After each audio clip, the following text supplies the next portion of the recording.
Thank you, Tamsin, for the intro. So it's often said that you are not your user. As smartphones find their way into the hands of billions of users, your assumptions on how people will use your apps will constantly be challenged. On one end of the spectrum, you will find a new generation of digital natives who have no memory of a life pre-smartphone. On the other hand, you'll find older digital immigrants that are only now coming to terms with smartphones and the possibilities that they unlock. As we think about how to build apps for the shifting needs and behaviors of users, it's my pleasure to welcome our distinguished panel, who will share their experiences in building products for vastly different demographics. So we're joined today by Kneeland from Bumble, which is a new way to meet data network. We have Kemal Ugur, the co-founder of AVCR, the developer behind Funimate, a video editor and creative community, and Rojahn Ahmadi, who leads product and is the founder of NeuroNation, a leading brain training program. So, on to the first question. Do you feel that there's a generational gap in users' expectations and behaviors on mobile? Or is it more of a sea change in behavior that cuts across generations? John, if you'd like to go first. Sure. I think it is, well, I'm going to do that annoying answer where it's both. I think it's affecting how everyone works. You've got new apps with new behaviors. The degree to which it's, I guess, creating a true change in how you act depends on how much of a lifetime of past behaviors you have. If you're in your 40s or 50s, you have half a century of behaviors and experiences that you're grafting onto a new app, a new way of meeting people. Whereas if you're younger, in my case, I sort of came into age as this was also coming into age. Or if you're another decade younger than I am, which is depressing, it's really all you've ever known. And I've found, I think the degree to which it is changing is directly tied to how much experience pre-digital, pre-mobile, pre-social you had. Mm-hmm. So when it comes to our audience, which is quite young, so kids and teens, we can see that they are really the pro users and they're digital natives. Compared to users close to my age, for example, they can really use all the nitty-gritty details of the tools we provide to them. So definitely, when it comes to these younger generations, you can see that they are much more mobile first and much more digital native compared to a bit older generation. Great. Yeah, so I will be talking now about the older people, though our app, of course, has also younger ones. But regarding the old people, we have this aging population in general in society. And in Germany, for example, 20% of the population is 65 years old or older. And you need to imagine that by 2030, every third German citizen will be 65 years old or older. So the demographics are changing a lot. And these guys are different than these young hipsters that we have right now a lot of times in the apps. So with them, for example, there's two things that I think are a lot different. So one thing is perception. The other thing is understanding computer interfaces. So for perception, of course, as you age, your ability to see things, to perceive things, is not as strong anymore as it was when you were young. So that, for example, for our app, we once built a version of it, a brain training app, specifically for the elderly. And we did this in cooperation with a company that provided rest homes. So there we had to take care of the visuals. For example, some colors cannot be perceived as good. So you have to take care not only of increasing font sizes, but also changing the assets of your app. And that's some things that we look at. So it sounds like everyone here should definitely anticipate that aging audience and think about how you can prepare as well with your product. So for most of you, you are not your target audience. So how do you make sure that you're building products that really meet their user needs? So maybe I can start. Yeah. So for us, we have a big beta tester user base, and we have some internal people closer to that demographics and age that talks with them almost every day. So we get a lot of feature requests from our beta testers, and we sometimes we bring new features and they fine-tune and they give us some insights that we don't really knew beforehand. And also we look at how they use the existing features of our app, and we get ideas to make certain parts more efficient or bring new features based on what they actually do. So it's really the constant communication, very close communication with these active star users of our community. Great. So how about you, John? I think there's sorts of two parts of the flow of information that you need to look at and adjust to deal with people who are in a very different demographic than yourself. The first is the distance from the entire world up to my ears and eyes, and then the second bit of distance, which is so much smaller and yet so much harder, is the distance from there to my brain and actually understanding it and internalizing these things. In the first case, I think Bumble is fortunate. Well, not fortunate. They tried really hard and they've succeeded in building up an incredibly powerful network of young people around university campuses and in other parts of life around that age to encourage them to use the product, to get feedback from them. And the workforce of Bumble itself is also predominantly female and 5 to 10 years younger than I am. And so I'm fortunate that there's no shortage of data coming in, along, of course, with all the wonderful analytics tools we get from Google and the like, to look at how they're using the app. But the second part, though, was the sea change and realizing that you are, as the product manager, you are not building something for yourself. You are a servant of the company and its customers.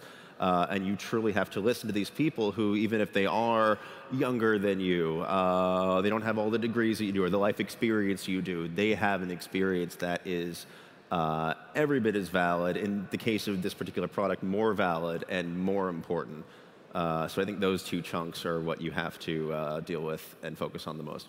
Great. Yeah, what we look at, in addition to, of course, the data, what's interesting to us is what our customer care teams tells us. So their people call us, and then they have questions on the product. And in these cases, you get this qualitative feedback while you listen how they talk. You see that they, for example, the old people, they really don't understand the computer interfaces. This is not natural to them. For example, you would listen to something like, you would ask them, so what is your browser? How do you open up our website? And then they would say, what is a browser? So then you would ask them, okay, how do you get into the internet? And they would say, well, with Google. And they don't mean Chrome, they mean the search engine. So they don't really get the concept of that. And also they don't get the concept of an app store. So this is what we have right now. Of course, they learn, but they didn't grow up with these things. So it takes some time for them to get this in their head. Yeah. So taking into account what you've all just said about how you're building for people that are slightly different to yourselves, what impact does this have on the way that you think about your product roadmap and technologies to build in? So one thing I didn't know before I started the company is so how much this young generation was creative and how much they have this internal creative engine that is looking for ways to show to the world. So basically now we are all doubling down on building these creative tools so that the audience can show off their creativity. So using all these new hardware features helps a lot from Google, and really trying to translate it to an easy-to-use fashion for our audience. Great. I think in the case of Bumble, it's forced me to reevaluate assumptions that I wouldn't have even, it wouldn't even occurred to me that there's a different way of doing things now. I think one of the most concrete examples I have is when we were in the process of building Bumble Biz, which was released on Android today in Germany. Go download it and play with it. A sort of business networking twist on Bumble to do more than just meet people for dating. we needed to sort of find a way of importing your jobs and your work history or education history into the app. And I think anyone, age 29 or higher would just sort of automatically think, well, obviously you go to LinkedIn, clear as day. It's like going to Google for search. You just do it. Or I guess in the case of Germany, you'd use Xing, that one. But in the case of these people, when I went to share these plans with my younger colleagues, I mean, it wasn't so bad that they said, what's LinkedIn? They did know what LinkedIn was, but that was like something that old people use. And that was just so mind-boggling to me, because how could you not use a networking thing? How are you going to find a job? Shrug. Wow. So we had to reevaluate at the core. How are we going to get, given our limited time to get this done, how do we get this in?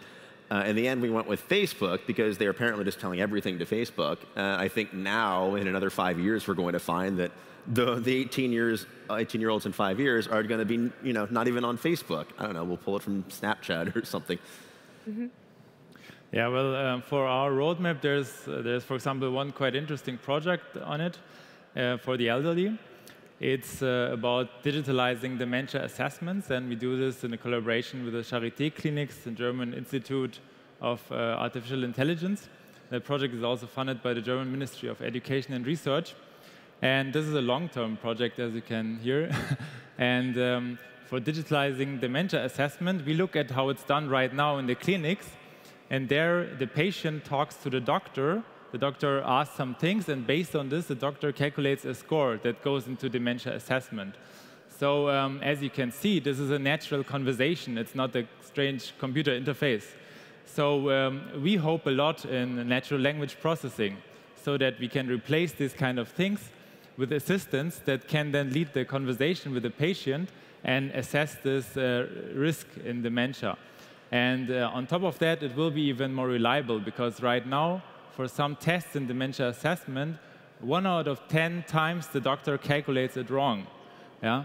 So that's quite important to do this right and to offer the right interface to the old people. Great.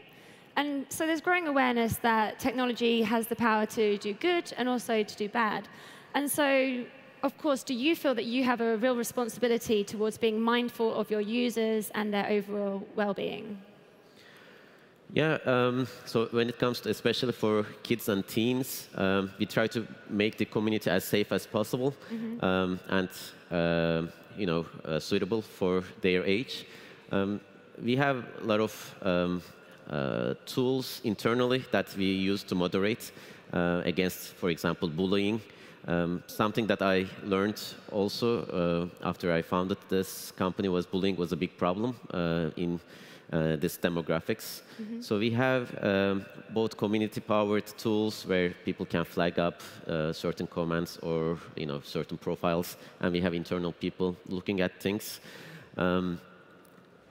For like adult content we thought was going to be a big problem.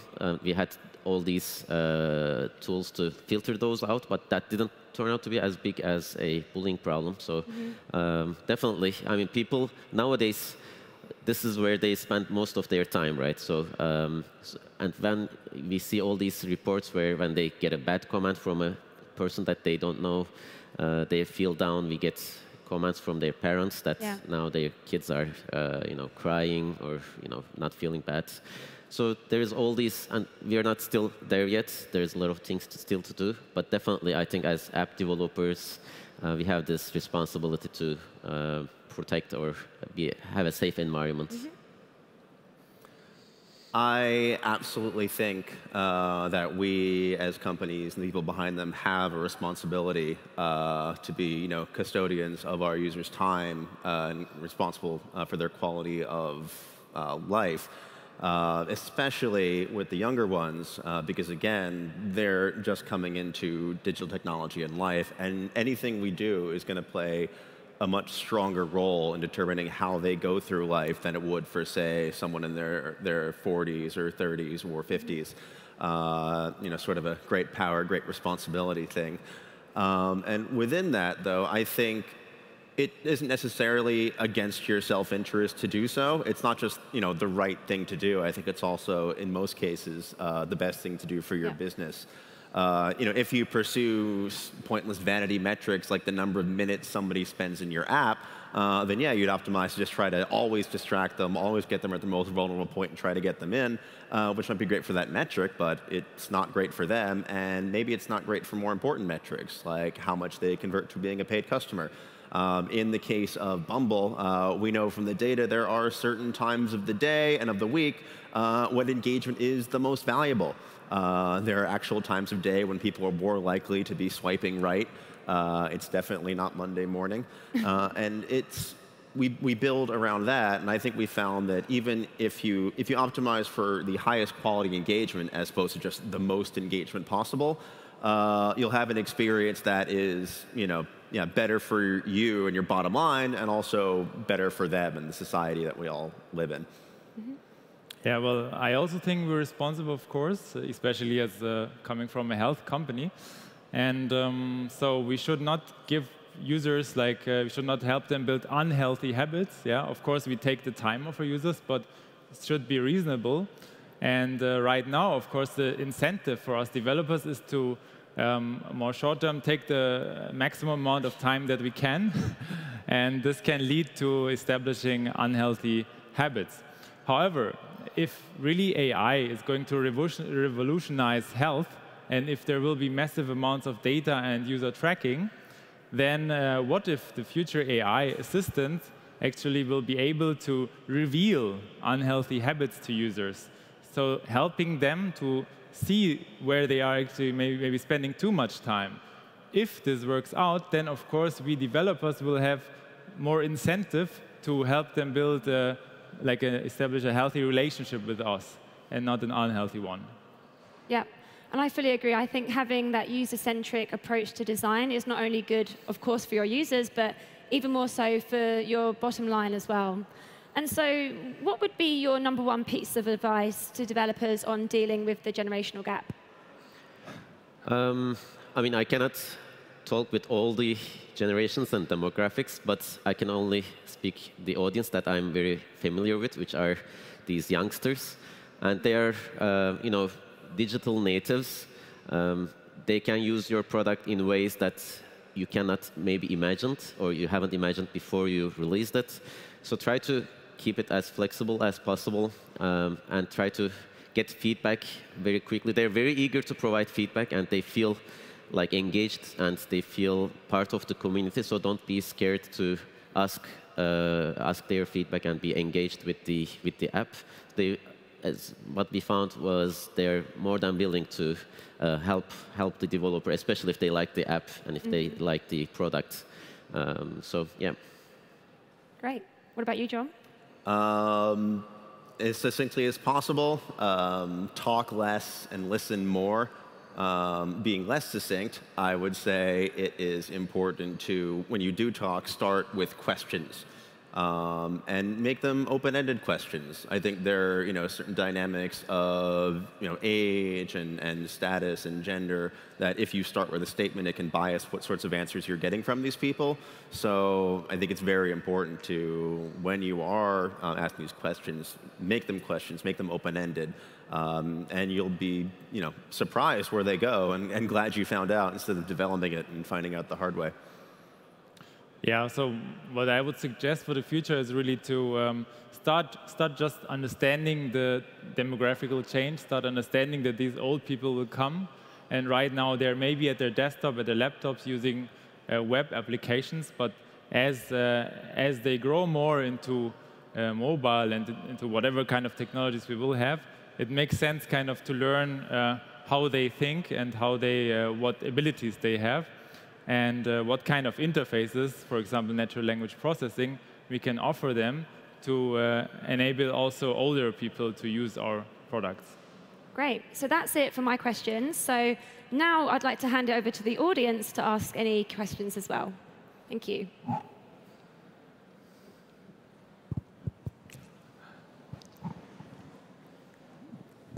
Any questions? Guess we've solved everything. Yeah. There we go.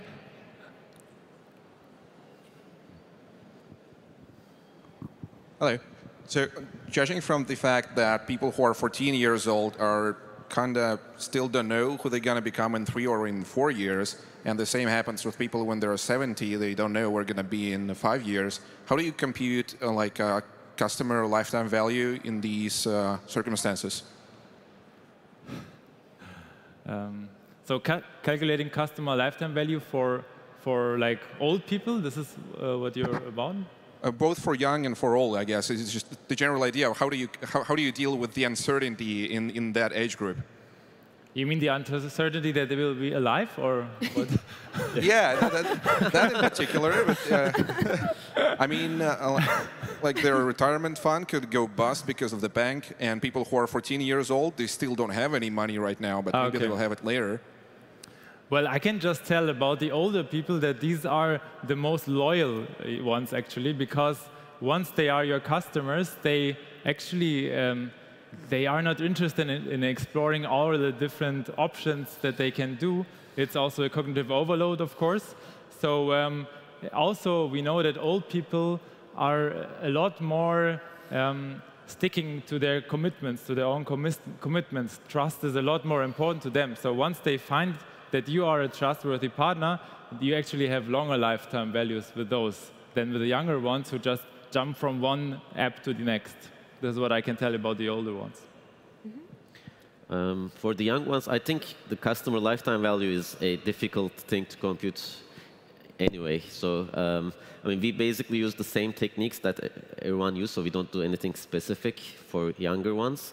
But what Rojahn mentioned about the younger ones is quite true, that they can switch from different apps if they get bored. So what we do is try to keep it fresh. We try to make weekly releases, try to bring new content all the time, so that the younger ones, they're always thinking that the app is always fresh, so they don't switch that quickly.